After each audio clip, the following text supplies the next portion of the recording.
اور ہمیں جو ہمارے پیر و مرشد امیر المجاہدین شیخ الحدیث علامہ خاتم حسین رضوی صاحب رحمۃ اللہ تعالیٰ علیہ جو آپ نے تربیت فرمائی، ہماری بات کسی دنیا دار کمینے سے ہوتی نہیں ہے۔ ابھی ہمیں نہیں پتا کتنے لوگ تماشا دیکھنے آئے، کون کس پارٹی سے آیا۔ ہاں البتہ جنہیں لبیک آلے نے وہ تو پورے جرت نال بیٹھے نے نا۔ ابھی بیان میں صرف اور صرف قبلہ کی زیارت کر رہے ہیں، ان کا بیان سننے میں جہلم سے آیا، بیان آپ کا ہی ہونا، لیکن ان کا بیان بھی وہ ہضم کر سکتا ہے جس نے اپنی ماں کا پورا دودھ پیا ہو۔ جو چون چون تو یوں والے کھلوتے نے ادھر کیا ہونے والا ہے؟ کچھ بھی نہیں ہونے لگا۔ ادھر یہی تو بتانا ہے کہ آج اس قادیانی کے جو لوگ کہتے تھے جہاں بڑے قادیانی بستے، بڑے منکرین ختم نبوت بستے، آج دونوں دیوار زمین اور آسمان بھی آج بتائیں گے کہ آقا مولا کے ختم نبوت کے پہلے دار آئے تھے، امیر المجاہدین کے شہزادے آئے تھے اور نعرہ لگا تھا لبیک والوں کا نام رسمی جلسہ ہوتا ہے، نہ ہی اسی رسمی آئے، اسی سارے آئے حضور دے دین جس پر بلندی آستے، اس لیے توجہ کے ساتھ آپ نے بیٹھنا ہے اور پوری بات جو صاحبزادہ صاحب فرمائیں گے اس کو آپ نے بالکل توجہ کے ساتھ سننا ہے۔ اور یہ یاد رکھیں عقیدہ ختم نبوت کے مسئلہ کے اوپر کبھی کسی جانور سے بھی غلطی نہیں ہو سکتی، کسی جانور سے بھی غلطی نہیں ہو سکتی۔ شفا شریف میں قاضی اعظم مالکی صاحب رحمۃ اللہ تعالیٰ علیہ نے روایت نقل کی ہے، آپ فرماتے ہیں کہ آقا و مولا حضور علیہ السلام جلوہ گر کچھ انصار آقا و مولا کے حاضر خدمت ہوئے اور آ کے عرض کرنے لگے کہ یا رسول اللہ ہمارا اونٹ ہے جوان، وہ تو پاگل ہے، فلاں حویلی میں ہم نے بند کر دیا، اب اس کا حال کیسا ہے پاگل پن کی وجہ سے کہ وہ جس کو دیکھتا ہے اس کو کاٹنے کے لیے بھاگتا ہے۔ حضرت انس فرماتے ہیں کہ حضور علیہ السلام مسکرائے، حضور نے فرمایا پھر چلے نا اونٹ کی طرف۔ آپ فرماتے ہیں پھر وہ عجب منظر، آگے آگے آقا و مولا حضور علیہ السلام آپ تشریف لے کے جا رہے، پیچھے حضرت انس، ان کے پیچھے وہ انصار، آپ فرماتے ہیں چلتے چلتے پھر ہم اس حویلی تک پہنچ گئے۔ اب عجب منظر ہے، کتنا وقت آویز منظر، حضور نے فرمایا کہ دروازہ کھول دیا جائے۔ اب جیسے وہ دروازہ کھلا، حضرت انس فرماتے ہیں کہ وہ اونٹ اس حویلی کے اندر بند ایک کونے کے اوپر چا رہے ہونا، کوئی گھاس وغیرہ کھا رہے ہونا، اب وہ اونٹ جس کو دیکھتا تھا اس کو کاٹنے کے لیے بھاگتا تھا۔ آپ فرماتے ہیں کہ عجب منظر، جیسے ہم داخل ہوئے وہ اونٹ پوری رفتار کے ساتھ پوری قوت کے ساتھ ہماری طرف دوڑتا آیا، لیکن جیسے اس پاگل اونٹ کی نگاہ آقا و مولا کے چمکتے ہوئے دعا چہرے پہ پڑی۔ اب منظر کیا ہے؟ آپ کہتے ہیں اس اونٹ نے اپنے دونوں گھٹنے زمین کے اوپر ٹیک دیے اور اپنے ہونٹ حضور علیہ السلام کی قدمین شریف پر رکھ کر آقا و مولا حضور علیہ السلام کے پائے دست کا بوسہ لینے لگا۔ انصار عرض کرنے لگے یا رسول اللہ یہ تو جانور ہے، حیوان ہے، اونٹ ہے، جو اگر شعور تھا وہ بھی جاتا رہا، یہ کیا وجہ؟ یہ تو جس کو دیکھتا تھا کاٹنے کے لیے بھاگتا تھا۔ حضور نے فرمایا کہ اس پورے کائنات میں ایسا کوئی ذرہ نہیں، ایسی کوئی شے نہیں جس کو یہ نہیں معلوم کہ میں محمد عربی اللہ کا آخری رسول ہوں۔ بتاؤ جی یہ تو جھلے اونٹ سے بھی غلطی نہ ہوئی، اور آقا و مولا حضور علیہ السلام کی جو سواریاں مبارک ہیں، ایک اونٹنی ہے قصبہ اور جناب جعفور، یہ بھی سواری ہے جس کے اوپر آقا و مولا حضور علیہ السلام سوار ہوا کرتے تھے۔ تو خود عرض گزار ہوا امام الانبیاء سے، عرض کیا کہ یا رسول اللہ میں جس نسل سے آ رہا نا، مجھ سے اوپر 60واں نمبر میرا، مجھ سے اوپر جتنے گزرے ہر ایک کی پشت کے اوپر وقت کا نبی سوار ہوا، اور میں چلتے چلتے ایک یہودی کی ملک میں آ گیا، یہودی کی ملکیت میں آ گیا۔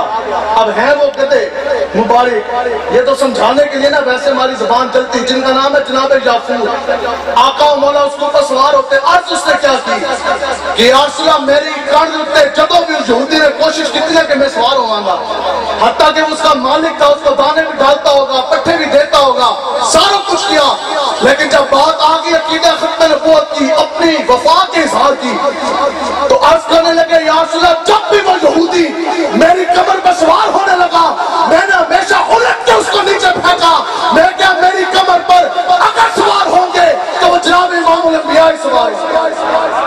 یہ وہ بات ہے، کتنی باری اس نے کان سیکن کیتی ہونی ہے اس یہودی نے،